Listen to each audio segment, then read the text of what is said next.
Hello everyone, so in this video we are taking a look at one of the cheapest zoom lens for the Olympus OM camera that you can get. This is the Olympus Zoom Auto S.Zuiko 35-70mm F3.5 to F4.8.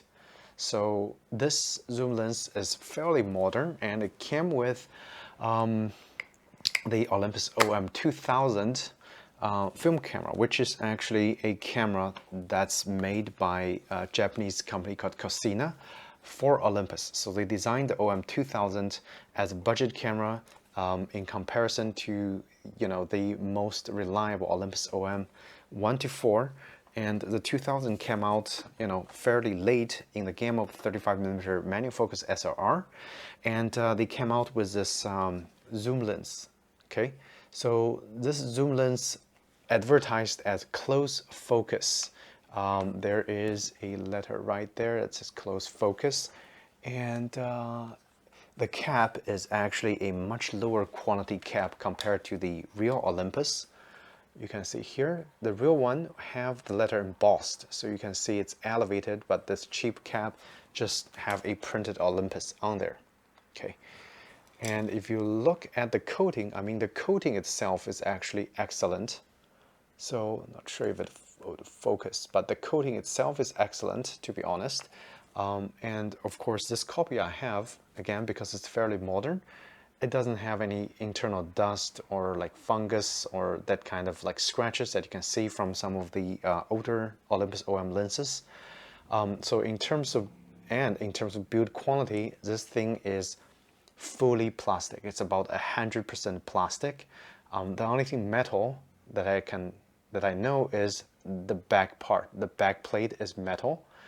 And if you look at the construction of the lens, you would think this is probably not made by Olympus because, again, the rear area, it just looks completely different compared to the real Olympus. Like in terms of construction, the back plate looks very, very different. So I'm thinking, because this is shipped with the Cosina OM 2000 for Olympus, this lens is probably also made by Cosina, if I'm not wrong, okay?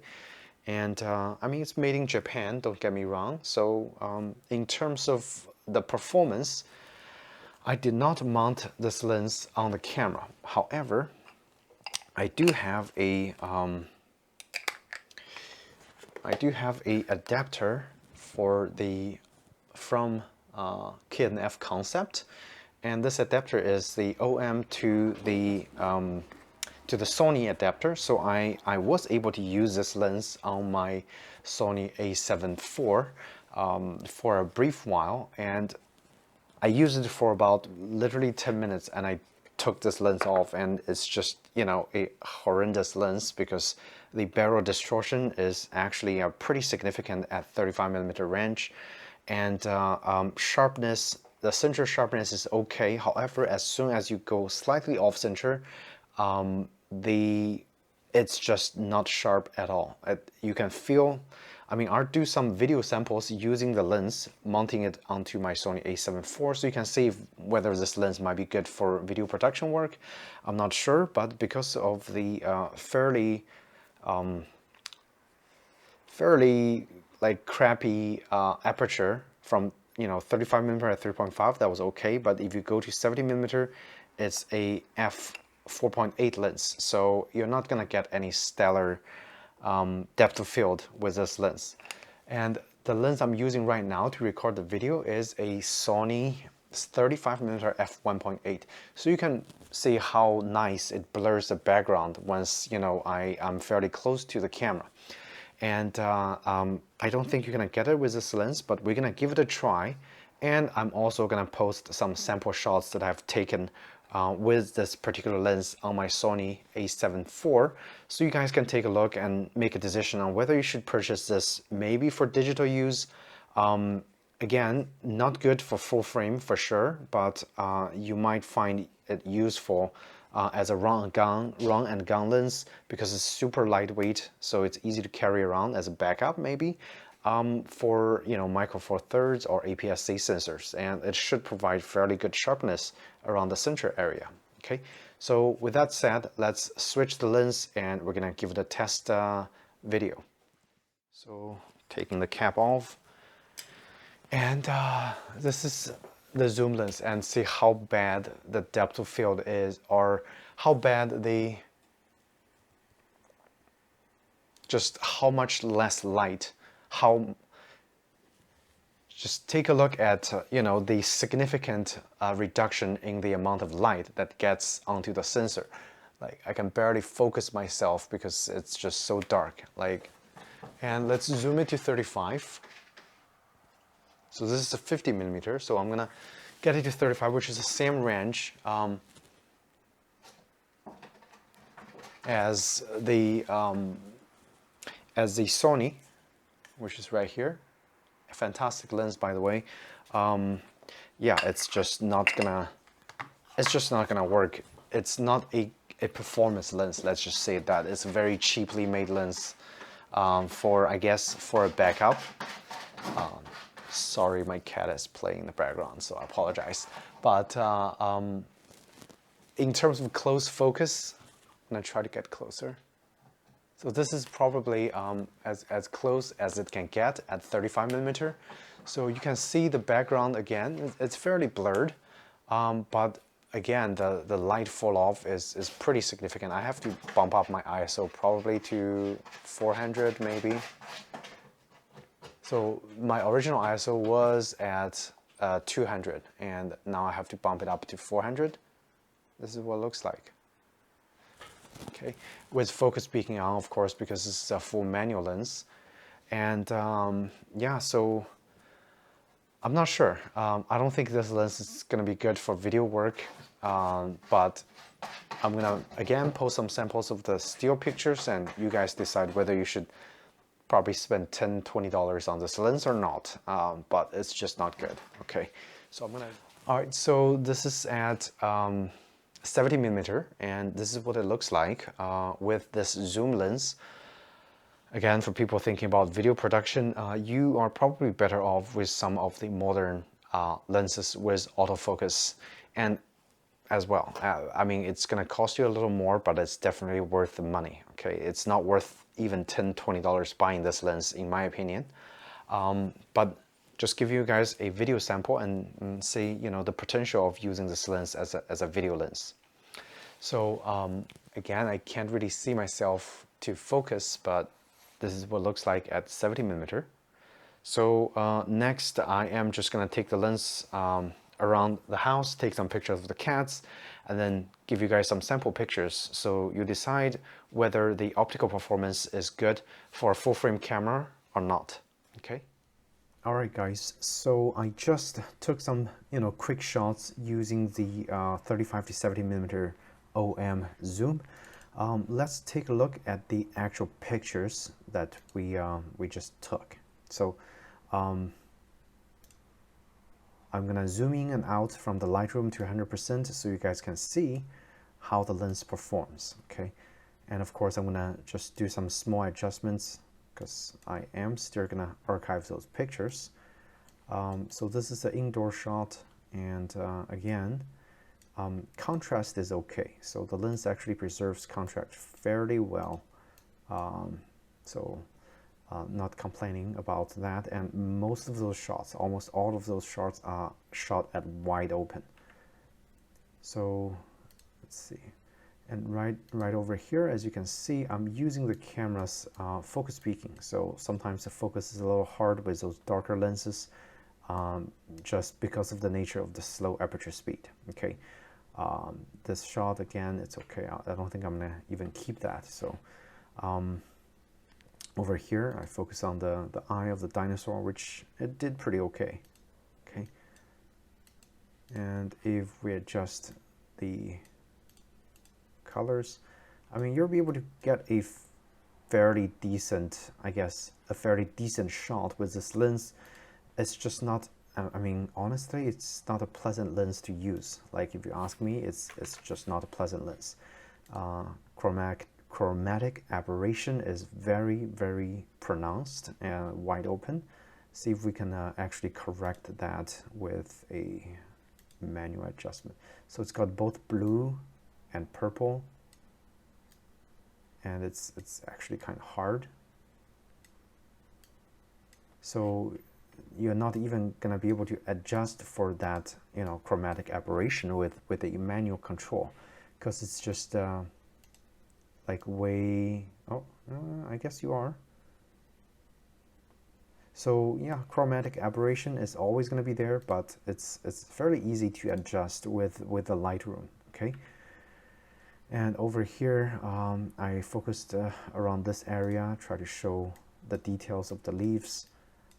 So it did okay. It did an okay job. And notice the background, kind of nice bokeh, if you ask me. And over here, I try to focus on the bead on the tomatoes. Just gonna give it some quick adjustments. Try to see if we can make the picture looks better with a poor performing lens. Okay. So yeah, I mean, it looks okay. Nothing horribly wrong with this lens. Again, it's cheap. You can probably get it less than $20 for sure. And over here, it's a shot of the trumpet flower, extremely toxic flower. I try to focus on the edge of the flower, and as you can see, again, chromatic aberration is very apparent.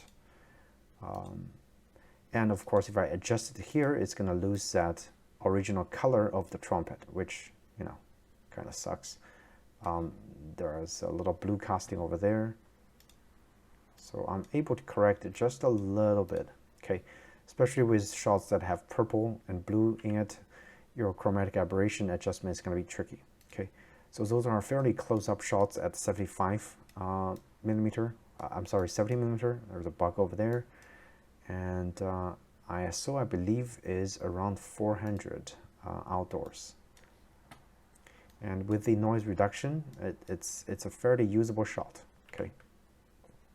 Over here, looks okay. Focus is okay.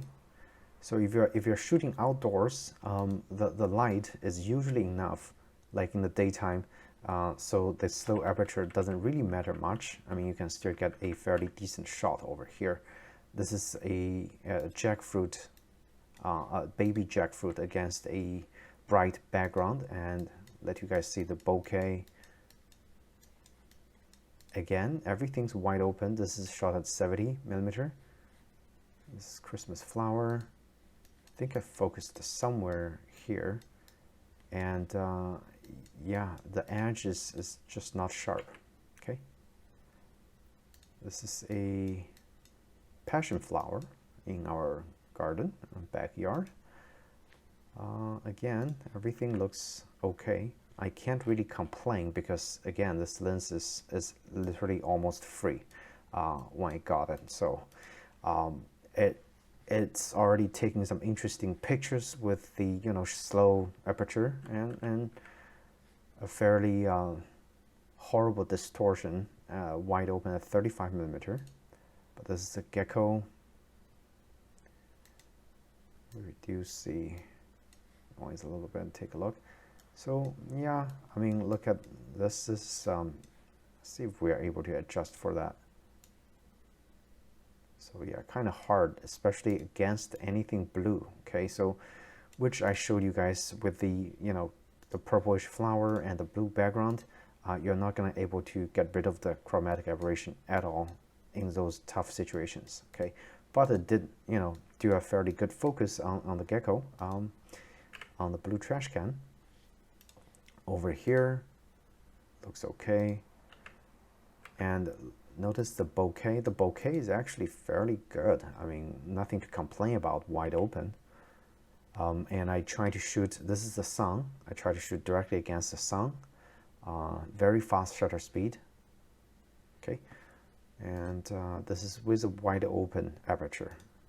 I think 3.5. And notice the ghosting. and the flare.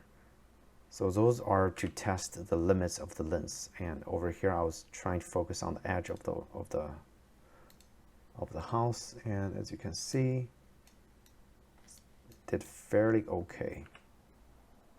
And over here is the flare.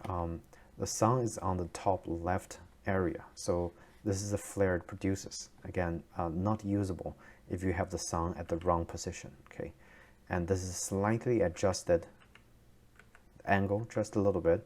Contrast is still pretty low because of that glare from the sun. And some shots of the cats. This one I believe is f11. Okay, so those shots are shot at f11. So f11, everything's fairly sharp, no complaints. Get the highlights. So it actually was able to preserve some highlights with A7 III. So that's also pretty nice. But over here, cats are pretty relaxed, so nothing to complain about. Yeah, I mean, would I use this lens myself personally? Probably not. So it did pretty good with a digital full frame test. So I think if you actually use it on the film, it's going to be tough again, because I have ISO pretty bumped up, and most films run 100 to 400 ISO. Anything above that, the quality is going to degrade.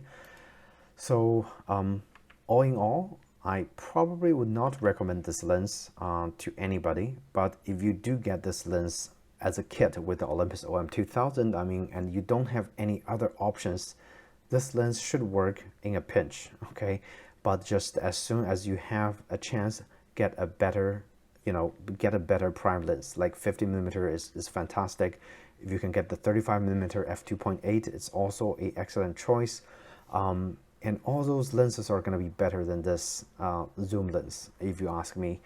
But hope you guys found this video helpful, and I'm actually going to post those raw pictures through a download link, so you guys can see the pictures yourself and make a decision on whether you should purchase this lens if you see it for sale in the used camera marketplace.